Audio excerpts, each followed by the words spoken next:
Hi guys, welcome back to my YouTube channel, and today we're going to be watching 7 horror stories, or 5. 7, 5. Let's do 5 because I already watched it before.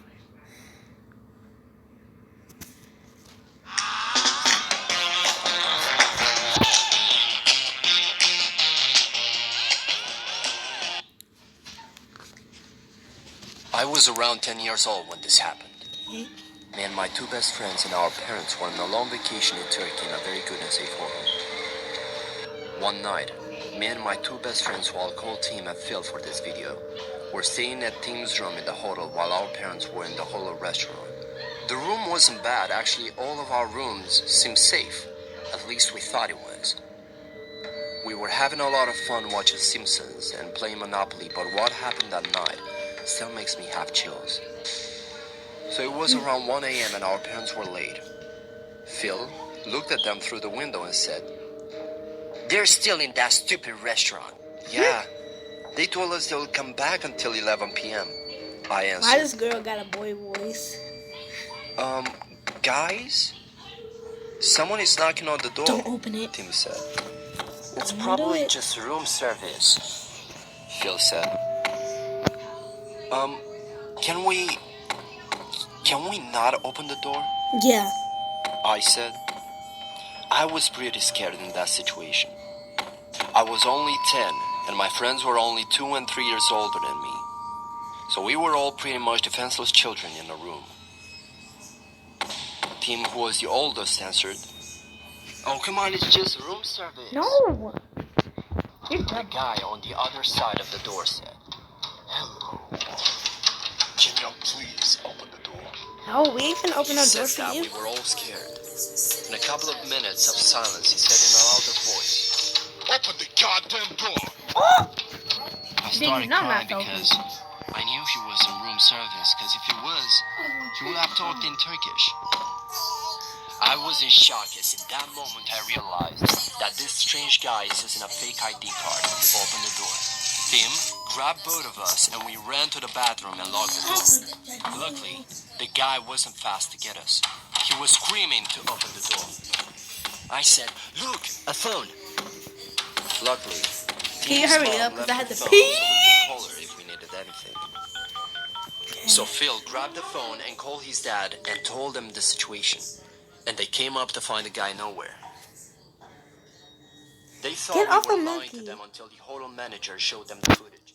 We found out that the man was stalking us and a couple other children. In a couple of days, police had finally caught him. He was a Yay. serial rapist and a pedophile. We were just lucky he wasn't fast to get us. I will never forget that night, as that was the worst day of my life. Ooh. Creep. What's a sousaphone? A tuba? Yeah.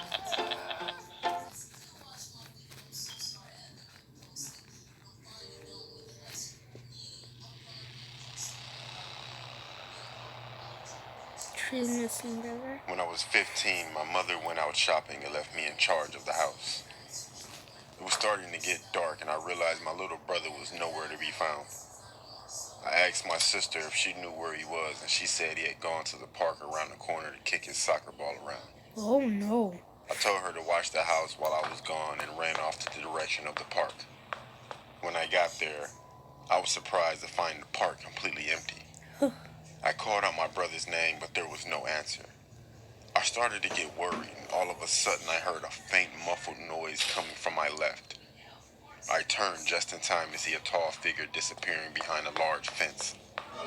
I sprinted as fast as I could. When I came around to the other side of the fence, I saw something that almost made me choke in horror. My little brother was being dragged down the alleyway by a tall man. I flew into a rage and tears of anger streamed down my face. I ran at him and he must have heard me coming because he turned around to face me and he dropped my younger brother. The tall man tried to grab me, but I was running at him so fast that when I slammed it knocked him off his feet. He swore and tried to Was get that the back last up, but I just started stomping on his face. Without without stopping to ask questions. I picked my brother up and ran as fast as I could back to our house. By this time, it was pitch black outside and my mother was home. She was frantic with worry, and when she saw the look on our face, she realized that something bad had happened.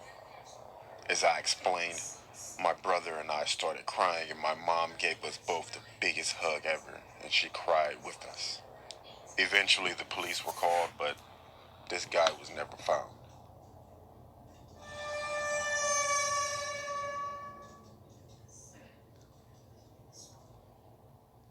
Ugh. This story takes place True when I was a country junior song. high school student.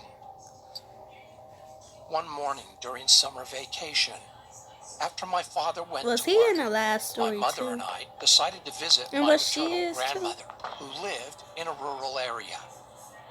Since my grandmother's house was located in the countryside, getting there required making a left turn, then driving for 5 minutes through a narrow, one-car-wide, unpaved road. There were rice fields and forest on the sides of the unpaved road. As soon as we arrived, I greeted Why my does grandmother, Grandma have a then carrot went into my nose? youngest uncle's room. Okay. I used to like I'm not visiting trying my to be grandmother's house disrespectful, but because my uncle was a huge gaming her fan, nose though. and his computer was I don't much kinda better than like mine it. at home. So once I confirmed my uncle was at work, I turned on his computer and started playing Doom 3, which used to be the most popular game once upon a time.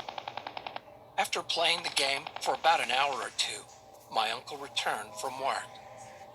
Upon his arrival, my grandmother asked him to take her grocery shopping, since my mother, my aunt, and I were visiting her house. So at about 7 p.m., they all drove to town to do some grocery shopping. I was super excited and waved goodbye to them. Since I think it is unnecessary to explain why I was excited, I'll just leave it. After enjoying about 90 minutes of free time, my uncle called. He said he was about to turn left on the road, but one of the front wheels was punctured, and asked me to bring him a new tire which was in the storage shed. As I said before, after making that left turn, it took about 5 minutes to drive through a narrow, unpaved single-lane road to see my grandmother's house, but it took about 20 to 30 minutes on foot. Now that I think about it, it was quite scary to walk on that road, especially at night. It had no streetlights and was surrounded by rice fields and forest. It was almost 9 p.m. Creepy. and that area got quite Bring dark a at shotgun about 8 or something. because it was in the country.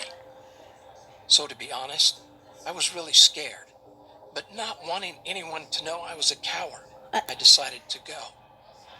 I Wow. grabbed the tire, left the house, and started walking along the unpaved road. I could see my uncle shining his car's headlights toward me. That ain't your uncle. That said, he was still quite far away from me, Oh, and yes, the it is. headlights looked like two big yellow dots. Yellow dots. I was a bit relieved, Yellow. knowing my uncle and family were on the other end of this road. But the night was dark, which deepened my fear. You know, when you walk in the darkness, Don't take a your eyes shortcut. adjust, and you start to see unclear shapes. I Run. felt like I could see someone standing in the rice field, and someone sitting down, resting his chin on his hands, and looking at me through the bushes. I broke out in a cold sweat and held my legs to keep them from shaking. It felt scarier than being alone on a pitch dark night, Oh, and because of the fear and the delusion I had created, I remember feeling really dizzy. After walking for about 20 minutes, I looked towards my uncle's car and realized I was nearly there. Feeling happier, I rolled the tire faster.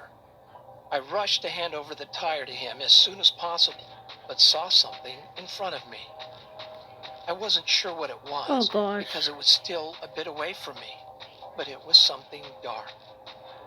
Suddenly, I felt strange and slowed down. Since I wanted to determine what it was while still having some distance, I strained my head and neck trying to look carefully, but it was too dark. Although I was scared, I started to walk again, thinking, Not Nothing was again, gonna Billy. happen because I have my uncle and family about 300 meters away. But when I got closer to it, I stopped because it became clearly visible. It was an old woman squatting with her mouth open, looking at the rice fields. I could only see the side of her face, but my whole body shivered because her blank facial expression with her mouth open was now clearly visible in the darkness. Without realizing it, I walked really close to the old woman Why? for reasons I don't understand. Walking by without saying anything seemed even scarier, so I started talking to her. With a frightened voice, I asked, "Excuse me, what are you doing here at night?" But she did not respond and kept looking at the rice field. On the verge of crying, I shouted, "Excuse me!" She then looked at me, and I felt my heart tightening. Even though it was dark, I could clearly see she had permed white hair, and I could only see the white parts of her eyes. The scariest thing were the huge wrinkles and stains covering her face and her wide open mouth. I felt strange, like I was going crazy while looking at her. I had eye contact, but was looking down while she was looking up at me. After a few moments of eye contact, she turned her body toward me. Ew. Oh Maybe my she wanna gosh, eat you. I thought she was sitting down, but realized she had no lower body. She only had a torso and head which was supported from the ground with 2 arms. She wants to eat you. A flood of thoughts crossed my mind, but I Oh, remember gosh. thinking, there is Satan right in front of me. I felt like she was going to run into me with her 2 arms if I didn't move, so I grabbed the tire in my arms and sprinted with my eyes closed tightly. Without remembering how long I'd been running, I suddenly felt relieved. It was the next morning, and I was in my grandmother's room. When I asked my mother what happened, she said she was waiting for me in the car and saw me sprinting with my head down, holding the tire in my arms, and suddenly fell off the road, causing my family to come out of the car shocked.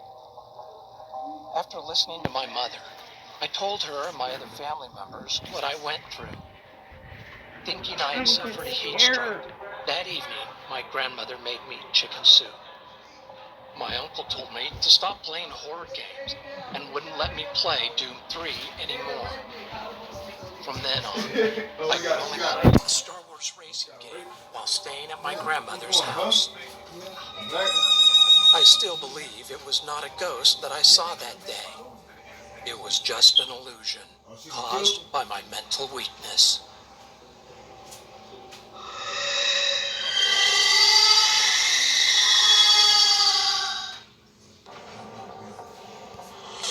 True creepy house.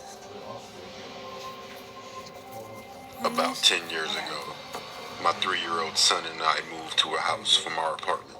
It was a very old building, and Billy! I mean, that's not Billy. Silly! And just a little colder than it should have been. Not long after we moved in, Drake. a friend of mine came. Miranda.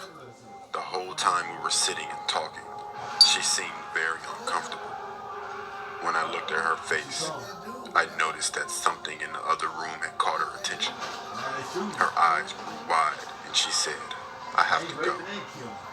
I asked her what was wrong, but she refused to tell me. Her odd reaction was freaking me out, so I kept after her. Ooh. On her way out the door, She saw she something. finally blurted out, "This house is haunted." But she wouldn't tell me what it was, or what made her think so. To this day, she still refuses to tell me what she saw. About a week later, my 3-year-old son casually asked me who the old lady in the bathroom was. One day, I was leaving my house for work, and I got to the car and I realized I needed to run back in the house to get something. I walked into the house, and as soon as I got inside, this framed photo on the wall shot off the wall. It didn't fall down. That's when you know you have It to shot horizontally leave. away from the wall, and it landed on a mosaic table with enough force to break some of the tiles off of it. I felt like whatever was in the house was pissed, and that I came back in after it thought I had left for the day. After living in the house for about 6 months, I noticed a weird square cut into the boards on the deck. There was no handle, but I was able to pry it up. The hole Oh was just big gosh, why enough you to fit through, investigating? and there was a ladder going Get down. out. Get out, For get some out, get reason, I out, went get down and I out. found Oh myself my in gosh, what no, looked no, like no, a no, homemade no. basement. That is not a smart It was idea. basically just I'm a sorry, room Johnny dug out of Bob. earth, I mean, with not no Johnny Bob, constructive Drake. walls or stone supports That's or why anything Miranda like that. left. It was very dark, but I could see something over in the corner. It was a suspicious looking stone. It looked like one of those old headstones you see in cemeteries. Just then, some Who? insects started jumping on me. So I got out of the basement. The heebie-jeebies. Never went back. Now this is the part that affected me the most. It's also the reason we left the house. One night I was in bed laying on my stomach just about to fall asleep, and I heard someone walk into my room. Oh The footsteps no. came from the doorway over to my bed. Oh I no. didn't realize until later that Ciao, go. I heard the footsteps was weird because the room was carpeted. When the footsteps reached my bed, I felt someone put their hands on my back. 2 hands, just gently laid flat on my back and kept me there. I assumed it was my son. What are you doing? I asked. White girl. But there was no answer. I looked up. No one was there. I got up and checked my son's bedroom, and he was in bed fast asleep. We moved out soon after. Huh? Bye. You went to the last minute, and then you gonna move out. Hey guys, guess what?